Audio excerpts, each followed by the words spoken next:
De volta aqui, gente, com o programa Bem Assim. Olha, a gente já entrou na estação amena, né? Aquela estação amena do outono, já chegando aí no inverno. O tempo começa a ficar mais frio, o sol começa a ficar mais ameno também. E aí começam a aparecer todos aqueles tratamentos de pele, inclusive para tratar o melasma, que é uma das principais manchas de pele que a gente vê acometer, principalmente em mulheres em fase adulta, seja por problema hormonal, seja por excesso de exposição ao sol. E a gente vai falar um pouquinho sobre esse grande problema que deixa a gente bem chateada, viu? Aqui com Cíntia Lacerda, dermatologista, está com a gente. Bom dia para você, seja sempre bem-vinda aqui ao nosso estúdio. Cíntia, a gente tem aí esse grande problema que eu acho que muitas mulheres sofrem desse melasma, né? Como eu disse, seja por questão de hormônio, seja por excesso de exposição ao sol também. Mas explica pra gente o que afinal é o melasma e como é que ele aparece no nosso rosto, geralmente. Bom dia, Forlane. Muito obrigada pelo convite. É sempre um prazer estar aqui na TV Mar. E assim, o melasma, ele é um tema que é muito polêmico. Muitas mulheres sofrem com ele e a gente realmente tenta controlá-lo. Ele é nada mais do que uma produção do melanócito, que é uma célula que produz pigmento exagerada. Então, esse pigmento, ele se deposita na pele. A melanina, ela é responsável por nos proteger do sol. Mas aí, quando a gente tem essa produção exagerada, a gente faz a formação de manchas no rosto. Então, a gente realmente precisa usar protetor solar, se proteger do sol, porque é o principal fator. E olha, mas são as mulheres mesmo que geralmente têm mais melasma? Infelizmente. Em homens acontece também? Acontece, mas apenas 10% dos homens são acometidos pelo melasma. E as mulheres são bem mais acometidas.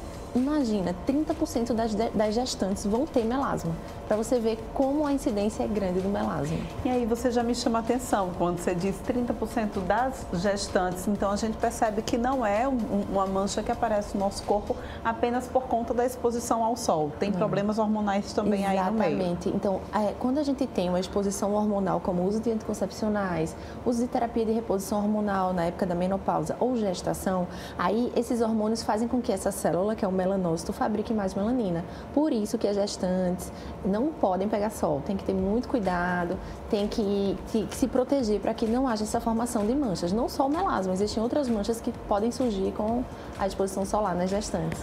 Agora, me tira uma dúvida, é um problema que a gente consegue tratar? Sim. A gente consegue curar o melasma? Curar, infelizmente não, mas a gente consegue ter controle, a gente consegue deixar o melasma no tom da pele. E nessa época do ano, a partir de março, a gente já começa com os tratamentos nas clínicas, né? Então a gente pode fazer peelings, pode fazer lasers, microagulhamento, infusão de clareadores. Então nessa época a gente já começa a fazer esses tratamentos para a gente tentar controlar. Infelizmente cura não existe, Forlane. Mas é sempre uma mancha que a gente vai ver sempre, então, ela reaparecer na época em que o sol voltar com mais força? Existem alguns pacientes que conseguem controlar e mesmo com a exposição solar ele não aparecer mais. Mas geralmente essas pacientes são aquelas pacientes que têm cuidado com protetor solar, sem se expor tanto ao sol. Aí a gente consegue manter o melasma aí em remissão pela vida toda. Ai, que coisa boa. Agora, eu vi também, né, Cíntia, que algumas mulheres, elas aparecem melasma não só no rosto também, mas pelo braço. Isso acontece? Aparece. A incidência é bem menor, mas aparece. A gente tem no colo, na região dos ombros, na região dos braços, antebraços e mãos. E aí, realmente, a gente também tem que se preocupar com o uso de protetor solar na região do corpo. Principalmente as mulheres que têm essa tendência a se expor mais ao sol. Uhum. E aí, o tratamento é o mesmo para o rosto e para o corpo? Não, não é o mesmo, porque muitas vezes a pele do corpo, ela entra em contato com a roupa, é uma área que é mais sensível, então às vezes a gente tem que ter mais cautela com o uso de clareadores. Os tratamentos estéticos também são diferentes, a gente não consegue fazer um microagulhamento intenso no braço inteiro, por exemplo. Então a gente muda algumas coisas quando o melasma é no braço, no colo, em relação ao rosto.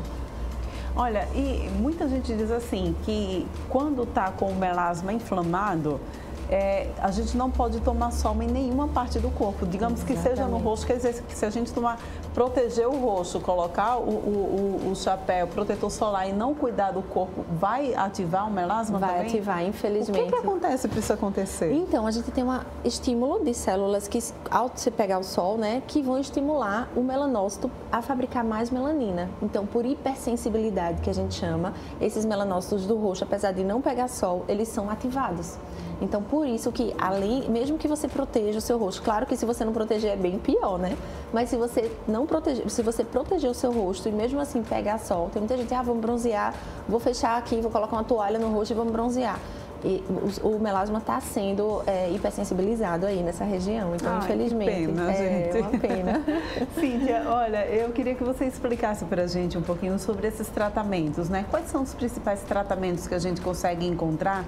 E uma questão muito importante também, que todo mundo aí que tem melasma, eu inclusive já sofro do melasma também, é essa questão do efeito rebote, né? A gente vê muitos tratamentos, o pessoal me indicando muita coisa, mas aí quando ele volta, parece que volta com mais força. Enfim, explica pra gente o que é que acontece. Então, o tratamento principal é o uso do protetor solar. Esse protetor tem que ser muito bem escolhido, Porlane, porque tem que ser um protetor que tenha um fator de proteção alto, que tenha cor para que ele proteja da luz visível e que ele tenha uma cosmética que consiga fazer uma boa cobertura. Então, não é qualquer protetor. Para quem tem melasma, a gente tem que ter muito cuidado.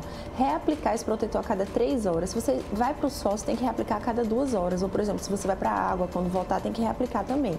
Uso de vitamina C, antioxidante no início, né, pela manhã, e uso de clareadores à noite. Além disso, no consultório, a gente faz uma série de procedimentos. Então, a gente pode fazer peelings. Esses peelings podem ser leves, médios ou mais intensos. Geralmente, para o melasma, a gente faz peelings de leves a moderados. A gente faz lasers também, porque os lasers, eles conseguem quebrar o pigmento. E aí, a pele se encarrega de expulsá-lo. Então, também é um procedimento bem legal. O microagulhamento também, porque quando a gente faz a invasão, a gente também quebra o pigmento e também estimula a atividade inflamatória ali para também quebrar o pigmento. E a infusão de clareadores, então a mesoterapia. Então, geralmente, ele se baseia nesses tratamentos aí. E aí, isso vai depender do seu tipo de pele, se a sua pele aguenta ou não, da sua disponibilidade de via clínica, às vezes a pessoa não consegue vir todo mês. Então, isso também vai depender do que o paciente consegue fazer no consultório. E esse rebote também acontece quando a gente não tem um acompanhamento. Então, por exemplo, você faz o tratamento, melhora do melasma, mas você não vai lá fazer um clareador mais tranquilo para poder ter a manutenção. Você para de vez, só fica no protetor, aí ele pode voltar. Olha só, gente, é isso, a gente precisa ficar muito atento também, né? E a gente conhece também alguns remedinhos caseiros, né? Que a gente vê aparecer aí muito na internet. Coloca o óleo de rosa mosqueta. Resolve mesmo essas alternativas, sim? O óleo de rosa mosqueta, ele tem um certo poder clareador, mas ele não é um potente clareador. Então, eu aconselho procurar um dermatologista, porque não compensa usar um óleo de rosa mosqueta para clarear um melasma, entende? Então, ele pode ser usado como coadjuvante em pigmentações de outras áreas, por exemplo, axila, região de virilha, mas mesmo assim tem coisa muito melhor. Outra coisa que é importante a gente falar, porque na internet às vezes a gente vê produtos, melhora o melasma, essa substância é maravilhosa, só que quando a gente vai ver, a biodisponibilidade da medicação não é boa, porque ela não penetra corretamente na pele, a concentração da medicação não é boa, o peso molecular dela, para que ela possa fazer efeito, também não é bom. Então, o que é importante? Ao invés de a gente usar essas dermamakes que a gente fala, é usar um dermocosmético, uma medicação que passa por estudos, para que a gente saiba exatamente o que a gente está tratando. Por isso que o dermatologista não faz tanto, não prescreve tanto essas medicações que estão na moda. Geralmente a gente prescreve o que tem estudo, o que tem evidência, porque nem sempre aquela medicação que está ali dizendo, ela vai conseguir entregar, porque existe toda uma farmacocinética que a gente diz que é o poder da medicação que existe ali penetrar. Então ela tem que ter um peso molecular pequeno, ela tem que saber penetrar na pele. Então por isso que é importante procurar um dermatologista. Pois é, gente, olha, nada de ficar aí seguindo. Isso. De ficar seguindo, olha, já tô pecando. Ela tá falando aqui e eu me vendo nessa situação, gente. Mas é um desespero, né? Porque a gente não consegue ver tanta solução, então a gente vai procurando uma dica de um, de outro, e assim vai, né? É verdade. Olha, é uma inflamação. A gente consegue ter uma melhora também no nosso melasma se a gente cuidar também do nosso estilo de vida, da nossa alimentação?